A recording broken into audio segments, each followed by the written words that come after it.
செய்திகள் தொடர்கின்றன. பாமக தலைவர் ராமதாஸ் யார் யார் மிரட்டி பணம் பறித்தார் என்பதற்கு டேப் மற்றும் வீடியோ ஆவணங்கள் உள்ளதாக பாமகவில் இருந்து நீக்கப்பட்ட முன்னாள் எம்எல்ஏ வேல்முருகன் அறிவித்துள்ளார். கடலூர் மாவட்டம் காடாம்புலியூரில் போட்டி பாமக நிர்வாகிகளின் ஆலோசனைக் கூட்டம் நடைபெற்றது. இதில் கலந்து கொண்டு பாமகவில் இருந்து நீக்கப்பட்ட வேல்முருகன் பேசுகையில் 1996ஆம் ஆண்டு பாமகவில் சேர்ந்த தனக்கு பணம் வந்தது எப்படி என்று ராமதாஸ் ஆட்கள் கேட்பதாக கூறினார். ராமதாஸ் 1990ஆம் ஆண்டு வரை ஒரு அம்பாசிடர் கார் மட்டும்தான் வைத்திருந்தார். இப்போது அவரிடம் உள்ள கார்கள், வீடுகள் எத்தனை என்று அவர் கேள்வி எழுப்பினார். கடந்த 20 ஆண்டுகளில் திமுக, அதிமுக கட்சிகளிடம் பெட்டி எதுவும் வாங்கவில்லை என்று ராமதாஸ் கூற முடியுமா என்று வேல்முருகன் அறைகூவல் விடுத்தார். மேலும் ராமதாஸ் யார் யாரை மிரட்டி பணம் பறித்தார் என்பதற்கு டேப் மற்றும் வீடியோ ஆவணங்கள் உள்ளன என்றும் அவர் குறிப்பிட்டார். வரும் தை மாதம் புதிய கட்சி தொடங்க இருப்பதாகவும் வேல்முருகன் கூறினார். முல்லைப் பெரியாறு அணை விவகாரத்தில் கேரள அரசின் தமிழக விரோத போக்கை கண்டித்து மதுரையில் வெங்காயம் மொத்த வியாபார கடைகள் அடைக்கப்பட்டன. மேலும் 500க்கும் மேற்பட்ட தொழிலாளர்கள் போராட்டத்தில் ஈடுபட்டனர். முல்லைப் பெரியாறு அணை விவகாரம் தொடர்பாக தமிழக கேரள எல்லையில் தொடர்ந்து பதற்றம் நீடித்து வருகிறது. கேரளாவில் வாழும் தமிழர்கள் தொடர் தாக்குதலுக்கு ஆளாகி வருகிறார்கள். இந்த தாக்குதலுக்கு பயந்து அங்கு வசிக்கும் தமிழர்கள் தமிழக எல்லையோர கிராமங்களில் தஞ்சமடைந்து வருகின்றனர். அதே நேரத்தில் தமிழகத்தில் உள்ள கேரளக்காரர்களின் கடைகள் மற்றும் நிறுவனங்கள் மீது தாக்குதல் நடத்தப்பட்டு வருகிறது. கேரள அரசின் தமிழின விரோத போக்கை கண்டித்து கடந்த 2 வாரமாக கம்பம், கூடலூர், போடி உள்ளிட்ட பகுதிகளில் நாள்தோறும் அடுக்கடுக்கான போராட்டங்கள் நடந்து வருகின்றன. மேலும் ஈரோடு, திண்டுக்கல், தேனி உள்ளிட்ட மாவட்டங்களில் நேற்று முழு கடையடைப்பு போராட்டம் நடத்தப்பட்டது. இந்த நிலையில் மதுரையில் 300க்கும் மேற்பட்ட மொத்த வியாபார வெங்காய கடைகள் அடைக்கப்பட்டுள்ளன. கேரள அரசின் அராஜக போக்கை கண்டித்து 500க்கும் மேற்பட்ட தொழிலாளர்கள் போராட்டத்தில் ஈடுபட்டுள்ளனர். இந்த விவகாரம் தொடர்பாக தமிழக அரசு எடுத்து வரும் அனைத்து நடவடிக்கைகளுக்கும் ஆதரவு அளிக்கும் என்று வியாபாரிகள் சங்கங்கள் அறிவித்துள்ளன. நம்ம 5 மாவட்டத்துக்கு குடிநீர் பிரச்சனைக்கும் இதுக்கு விவசாயத்துக்கும் நல்லா வர வேண்டிய தண்ணியை அவங்க கேரள அரசு உரிமையை கொடுக்க மாட்டேங்கிறாங்க.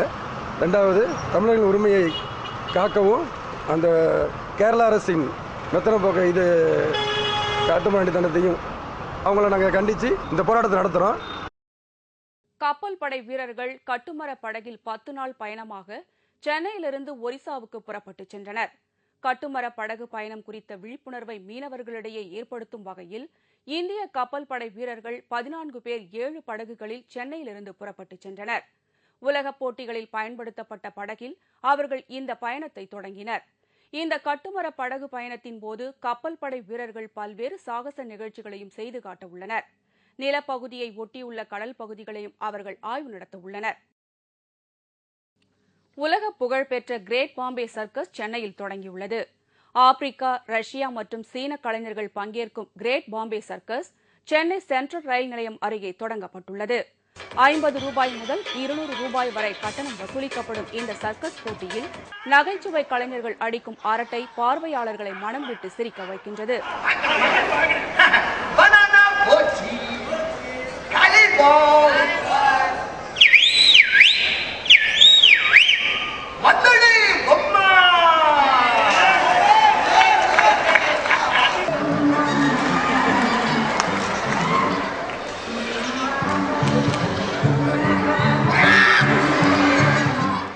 மனித பிரமிடுகள், லிம்போ நடனம், ஹூப் டைவிங், ரோப் ஸ்கிப்பிங் என்பன பல்வேறு சாகசங்கள் நிகழ்த்தப்படுகின்றன. யானை கிரிக்கெட், மக்காவ், காப்பு, சாரியாட் ஓட்டம் மற்றும் பறவைகளுடனான சாகசங்கள் என குழந்தைகளை மகிழ்விக்கும் பல அற்புத சர்க்கஸ்களும் இங்கு நடத்தப்பட்டு வருகின்றன.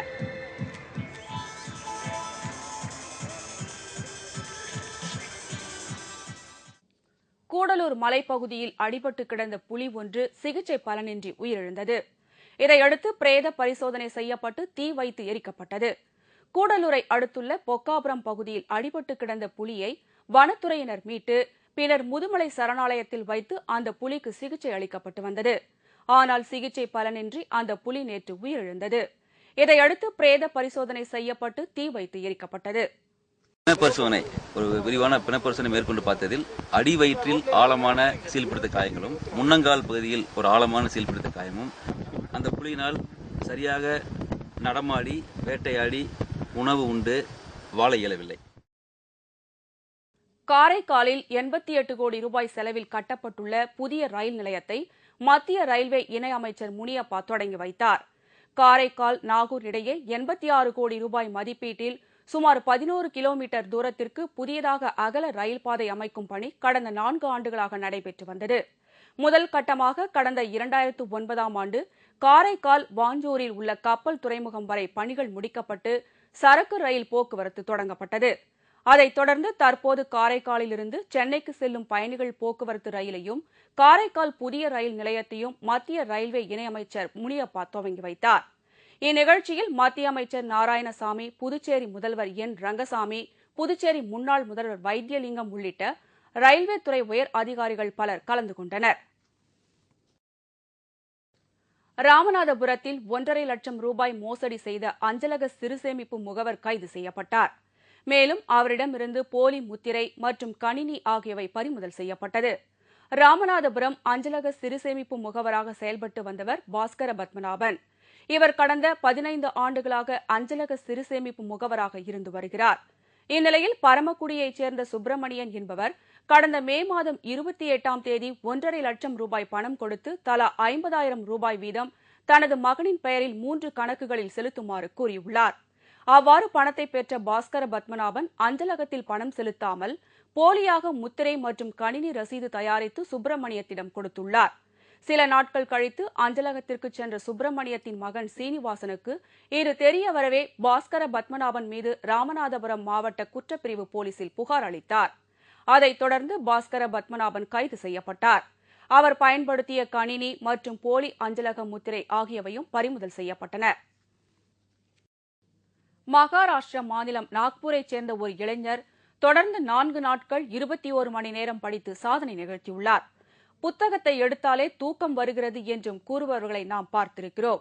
ஆனால் நாக்பூரை சேர்ந்த மணிஷ் பட்டேல் என்ற இளைஞர் இரவு பகலாக கண் விழித்து தொடர்ந்து 117 மணி நேரம் படித்து கின்ன சாதனை நிகழ்த்தியுள்ளார்.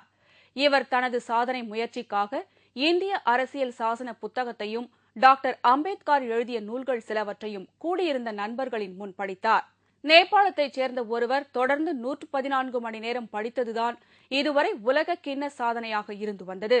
தூங்காமல் தொடர்ந்து ஏறக்குறைய 5 நாட்கள் படித்து இவர் புரிந்துள்ள சாதனையை பார்த்த பிறகாவது ஒவ்வொருவரும் தினமும் ஓரிரு மணி நேரமாவது படிக்க தொடங்கினால் வாழ்க்கையில் பெரும் முன்னேற்றத்தை அடைய முடியும் என்றால் அது மிகையாகாது.